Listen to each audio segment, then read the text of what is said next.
ಪಟ್ಟಣದ ಬಿದರಕುಂದಿ ವ್ಯಾಪ್ತಿಯಲ್ಲಿ ಅರಣ್ಯ ಇಲಾಖೆಯಿಂದ ಅತ್ಯಂತ ಆಕರ್ಷಕವಾಗಿ ನಿರ್ಮಾಣಗೊಳ್ಳುತ್ತಿರುವ ಸಾಲುಮರದ ತಿಮ್ಮಕ್ಕ ವೃಕ್ಷೋದ್ಯಾನವನಕ್ಕೆ ಮಂಗಳವಾರ ಬೆಳಗ್ಗೆ ಶಾಸಕ ಸಿಎಸ್ ನಾಡಗೌಡ ಅಪ್ಪಾಜಿಯವರು ಭೇಟಿ ನೀಡಿ ನಡೆಯುತ್ತಿರುವ ಕಾಮಗಾರಿಗಳನ್ನು ಖುದ್ದಾಗಿ ಪರಿಶೀಲಿಸಿ ಅರಣ್ಯ ಇಲಾಖೆಯ ಶ್ರಮಕ್ಕೆ ಭಾರೀ ಮೆಚ್ಚುಗೆ ವ್ಯಕ್ತಪಡಿಸಿದರು.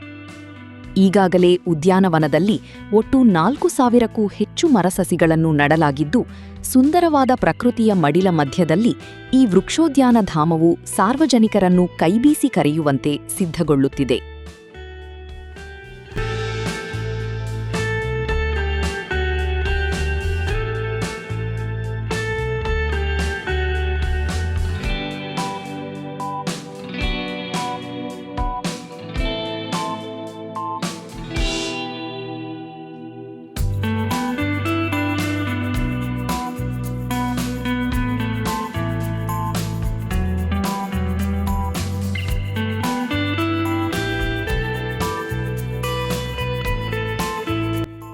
ಸುದ್ದಿಗಾರರೊಂದಿಗೆ ಮಾತನಾಡಿದ ಶಾಸಕ ಅಪ್ಪಾಜಿ ನಾಡಗೌಡ ಅವರು, ಒಟ್ಟು 37 ಎಕರೆ ಕಾಯ್ದಿರಿಸಿದ ಜಾಗೆಯ ಪೈಕಿ 33 ಎಕರೆಯಲ್ಲಿ ವೃಕ್ಷೋದ್ಯಾನವನ ನಿರ್ಮಾಣವಾಗುತ್ತಿದೆ. ಉಳಿದ 4 ಎಕರೆ ಜಾಗವನ್ನು ಪ್ರವಾಸೋದ್ಯಮ ಇಲಾಖೆಗೆ ನೀಡಲಾಗಿದ್ದು, ಅಲ್ಲಿ ಸುಸಜ್ಜಿತ ವಸತಿ ಗೃಹಗಳು, ಕಾಟೇಜ್ ನಿರ್ಮಾಣವಾಗಲಿವೆ. ಅಷ್ಟೇ ಅಲ್ಲದೆ ಉದ್ಯಾನವನದ ಕೊನೆಯಲ್ಲಿರುವ ಹೆಚ್ಚುವರಿ 4 ಎಕರೆ ಜಮೀನಿನಲ್ಲಿ ಸುಂದರ ಕೆರೆ ನಿರ್ಮಿಸಿ ಸಾರ್ವಜನಿಕರ ಮನರಂಜನೆಗಾಗಿ ವಾಟರ್ ಬೋಟಿಂಗ್ ವ್ಯವಸ್ಥೆಯನ್ನು ಮಾಡಲಾಗುತ್ತಿದೆ ಎಂದು ಯೋಜನೆಯ ರೂಪುರೇಷೆ ಹಂಚಿಕೊಂಡರು. ಅರಣ್ಯ ಇಲಾಖೆಯ ಅಧಿಕಾರಿಗಳಾದ ಬಸನಗೌಡ ಬಿರಾದಾರ್ ಹಾಗೂ ಸಿಬ್ಬಂದಿ ತುಂಬಾ ಶ್ರದ್ಧೆಯಿಂದ ಕೆಲಸ ಮಾಡಿದ್ದಾರೆ. ಇಲಾಖೆಯ ಕಲ್ಪನೆ, ನನ್ನ ಆಲೋಚನೆ ಹಾಗೂ ಸಾರ್ವಜನಿಕರ ಅಭಿಪ್ರಾಯಗಳನ್ನು ಕ್ರೋಢೀಕರಿಸಿ ನೋಡಿದಾಗ ಈ ವೃಕ್ಷೋದ್ಯಾನದ ಅಭಿವೃದ್ಧಿ ಕಾರ್ಯ ಅತ್ಯಂತ ಸಂತಸ ನೀಡುತ್ತಿದೆ. ಪುರಸಭೆ ಹಾಗೂ ಪಂಚಾಯತಿ ವ್ಯಾಪ್ತಿಯಲ್ಲಿ ಕನಿಷ್ಠ 3 ಎಕರೆಯಲ್ಲಾದರೂ ಇಂತಹ ಚಿಕ್ಕ ಉದ್ಯಾನವನಗಳು ನಿರ್ಮಾಣವಾದರೆ ಪರಿಸರ ಸಂರಕ್ಷಣೆ ಸಾಧ್ಯ. ಈ ಪರಿಕಲ್ಪನೆಯಡಿ ನಿರ್ಮಾಣವಾಗುತ್ತಿರುವ ಈ ಉದ್ಯಾನವನವು ಮುಂಬರುವ ದಿನಗಳಲ್ಲಿ ತಾಲೂಕಿನ ಜನತೆಗೆ ಹಾಗೂ ವಿದ್ಯಾರ್ಥಿಗಳಿಗೆ ಪರಿಸರ ಮತ್ತು ಪ್ರಕೃತಿಯನ್ನು ಅರಿಯುವ ಜ್ಞಾನ ಕೇಂದ್ರವಾಗಲಿದೆ. ಇಲ್ಲಿ ಒಂದು ಮಿನಿ ಜೂ, ಮಿನಿ ಮೃಗಾಲಯ ಮಾಡುವ ಉದ್ದೇಶವೂ ನಮಗಿದೆ ಎಂದು ಶಾಸಕರು ತಿಳಿಸಿದರು. ಈ ಕಾಮಗಾರಿ ಈ ವರ್ಷದ ಕೊನೆಗೆ ಮುಗಿಯುವ ನಿರೀಕ್ಷೆಯಿದೆ ಎಂದು ಅವರು ಹೇಳಿದರು. ಹೆಚ್ಚು ಕಡಿಮೆ ಈ ವರ್ಷದ ಕೊನೆ ಹಂತದಲ್ಲಿ ಇದನ್ನು ಅರ್ಪಣೆ ಮಾಡ್ತೀವಿ. ಇನ್ನೂ ಕೆಲಸ ಬೇಕಾದಷ್ಟಿದೆ. ಇದು ಅಭಿವೃದ್ಧಿಗೊಳಿಸಬೇಕಾಗಿದ್ದು ಇನ್ನೂ ಬಹಳಷ್ಟಿದೆ. ಏನು ಒಂದು ಕಲ್ಪನೆ ಇದೆ, ಈ ನಮ್ಮ ಊರಿನ ಜನರ ಕಲ್ಪನೆ ಇದೆ ಮತ್ತು ಇಲಾಖೆಯವ್ರ ಕಲ್ಪನೆ ಇದೆ ಮತ್ತು ನಮ್ಮದು ಒಂದು ಸ್ವಲ್ಪ ಮಟ್ಟಿಗೆ ಇರ್ತಕ್ಕಂಥ ವಿಚಾರಗಳದಾವಲ್ಲ, ಎಲ್ಲನೂ ಕ್ರೋಢೀಕರಿಸಿ ಇದನ್ನು ಅಭಿವೃದ್ಧಿಗೊಳಿಸ್ಬೇಕಾದ್ರೆ ಸಾಕಷ್ಟು ಇನ್ನೂ ನಾವು ಪ್ರಯತ್ನ ಮಾಡಬೇಕಾಗಿದೆ. ಆದರೆ ಈಗ ಇಲ್ಲಿವರೆಗೂ ಏನಾಗಿದೆ ನೋಡಿದಾಗ ಬಹಳ ಸಂತೋಷ ಅನ್ನಿಸ್ತಾ ಇದೆ.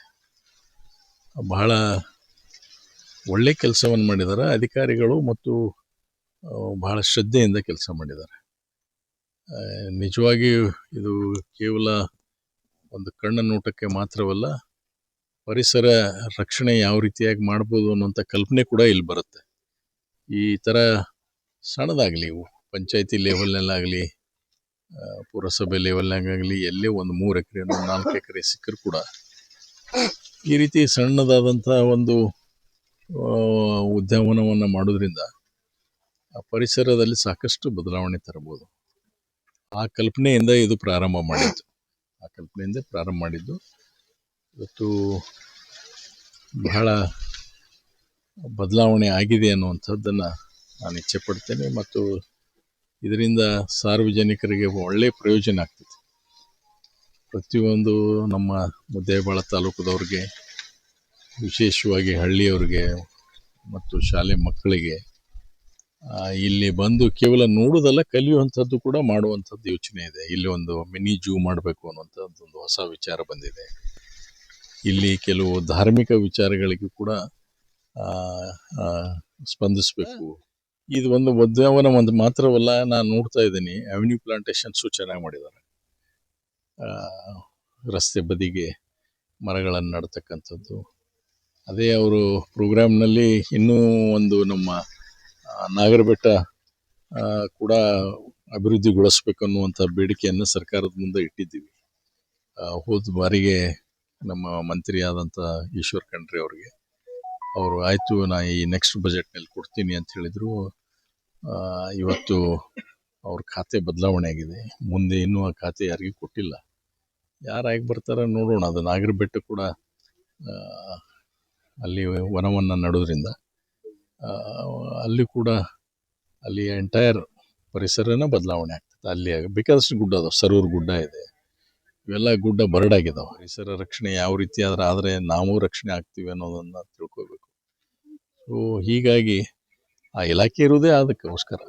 ಅರಣ್ಯ ಇಲಾಖೆ ಇರುವುದೇ ಮುಖ್ಯವಾಗಿ ಆ ಒಂದು ಉದ್ದೇಶಕ್ಕೋಸ್ಕರ.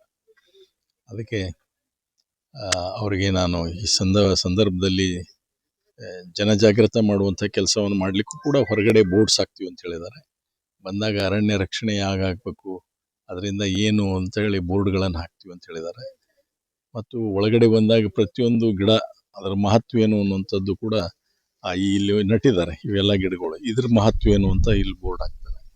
ಸೊ ಹಾಗೆ ಬೇನಿ ಗಿಡದ್ದು ಮಹತ್ವ ಏನು ಅಥವಾ ನಲ್ಲಿ ಗಿಡದ ಮಹತ್ವ ಏನು ಇವೆಲ್ಲನೂ ಹಾಕ್ತಾರೆ. ಹುಣಸಿ ಗಿಡದ ಮಹತ್ವ ಏನು ಇವು ಎಲ್ಲನೂ ಹಾಕೋದ್ರಿಂದ ಜನಕ್ಕೆ ಒಂದು ಮನಸ್ಸಿನಲ್ಲಿ ಜಾಗೃತ ಮೂಡಿಸ್ತಕ್ಕಂಥ and it becomes a training centre for children. ಅದು ಪರ್ಟಿಕ್ಯುಲರ್ಲಿ ಸ್ಟೂಡೆಂಟ್ಸ್ ಸಣ್ಣವರು ಒಂದು ಬಾಟನಿಕಲ್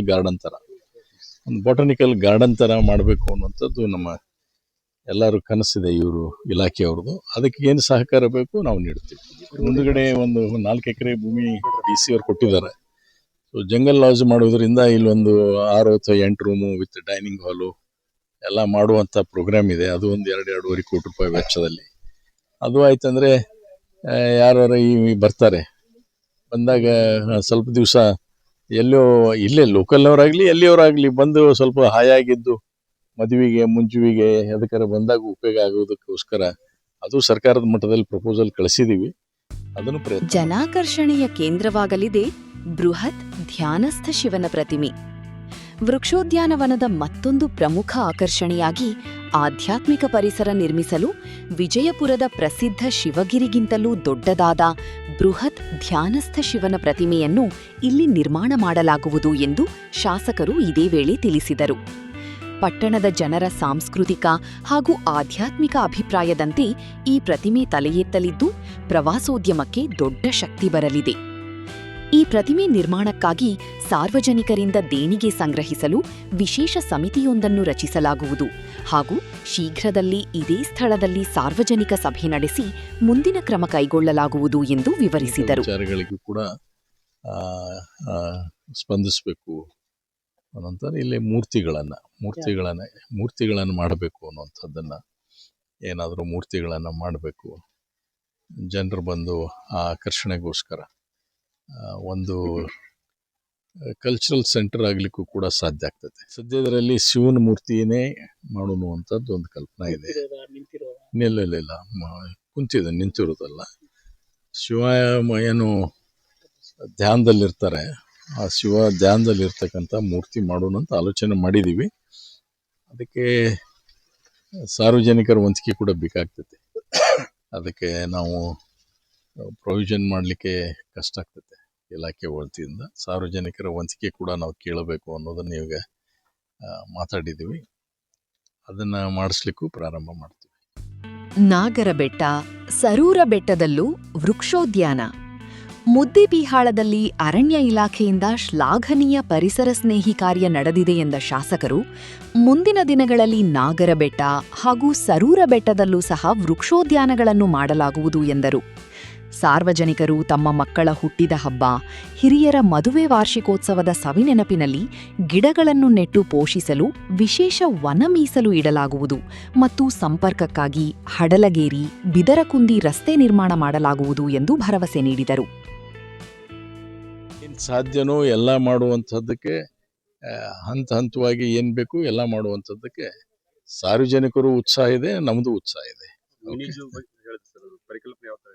ಮಿನಿ ಜೂ ಅಂದ್ರೆ ಇದೆ, ನಮ್ಮ ಚಿಗರಿ, ನರಿ, ಇಲ್ಲಿ ಲೋಕಲ್ ಸಿಗ್ತಕ್ಕಂಥ ಪ್ರಾಣಿಗಳ ಇವತ್ತು ಕಾಣ್ತಾ ಇಲ್ಲ ನಮ್ಮ ಹುಡುಗರಿಗೆ, ಮಕ್ಕಳಿಗೆ. ವೈಲ್ಡ್ ಡಾಗ್ಸು ಕಾಣ್ತಾ ಇಲ್ಲ ಇವತ್ತು. ವೈಲ್ಡ್ ಡಾಗ್ ಅಂದ್ರೆ ಅದು ಆಕ್ಚುಲಿ ಕಾಡಿನಲ್ಲೇ ಇರ್ತಕ್ಕಂಥ ನಾಯಿಗಳು ಕಾಣಂಗಿಲ್ಲ ಈಗ. ಅಂಥವು ಯಾವ ಏನು ನಾವು ನೋಡ್ತೀವಿ. ನಾನು ಇದಕ್ಕೆ ಹೋಗಿದ್ದೆ ಆಸ್ಟ್ರೇಲಿಯಾದಾಗ, ವೈಲ್ಡ್ ಡಾಗ್ ಅಂತ ಹಾಕಿ ಕೇಜ್ನಾಗ ಹಾಕಿದ್ರು. ಇದೇನು ಇದು ನಾವು ಸಾಕ್ತೀವಲ್ಲ ಇದನ್ನ ಅಂತ ಹೇಳಿದ್ರು. ಅವ್ರು ಹೇಳಿದ್ರು ನೋ ದಿಸ್ ವೈಲ್ಡ್ ಡಾಗ್ ಅಂತ ಹೇಳಿದ್ರು. ಇದು ಡೇಂಜರಸ್ ಡಾಗ್ಸ್ ಇವು ಅಂತ ಹೇಳಿದ್ರು. ಹಾಗೆ ನಮ್ಮ ಹುಡುಗರಿಗೆ ಗೊತ್ತಾಗಬೇಕು ಯಾವುದು ಏನು ಅನ್ನೋದು ಗೊತ್ತಾಗಬೇಕು. ಸ್ವಲ್ಪ ಈ ರೀತಿ ಆಮೇಲೆ ಕೆಲವು ಪಕ್ಷಿಗಳು ಸಣ್ಣ ಕೇಜ್ ಮಾಡಿ ಕೆಲವು ಪಕ್ಷಿಗಳು, ಎಷ್ಟೋ ಪಕ್ಷಿಗಳು ಇವತ್ತು ಕಣ್ಣಿಗೆ ಬೀಳೋದಿಲ್ಲ, ಮಕ್ಕಳಿಗೆ ಗೊತ್ತಿಲ್ಲ. ಹೀಗಾಗಿ ಅಂಥದ್ದು ಒಂದು ಸ್ಮಾಲ್ ಜೂ ಮಾಡಲಿಕ್ಕೆ ಪ್ರಪೋಸಲ್ನ ಸರ್ಕಾರಕ್ಕೆ ಕೊಟ್ಟು ಪ್ರಯತ್ನ ಮಾಡ್ತೀವಿ. ಮುಂದುಗಡೆ ಒಂದು 4 ಎಕರೆ ಭೂಮಿ DC ಅವ್ರು ಕೊಟ್ಟಿದ್ದಾರೆ. ಸೊ ಜಂಗಲ್ ಲಾಡ್ಜ್ ಮಾಡೋದ್ರಿಂದ ಇಲ್ಲೊಂದು 6 ಅಥವಾ 8 ರೂಮು ವಿತ್ ಡೈನಿಂಗ್ ಹಾಲು ಎಲ್ಲ ಮಾಡುವಂಥ ಪ್ರೋಗ್ರಾಮ್ ಇದೆ. ಅದು ಒಂದು 2-2.5 ಕೋಟಿ ರೂಪಾಯಿ ವೆಚ್ಚದಲ್ಲಿ. ಹಳ್ಳಿಗೇರಿಗೆ ಹೋಗ್ತಕ್ಕಂಥ ರಸ್ತೆ ಏನಿದೆ ಅದು 33 ಅಡಿ ರಸ್ತೆ ಇದೆ.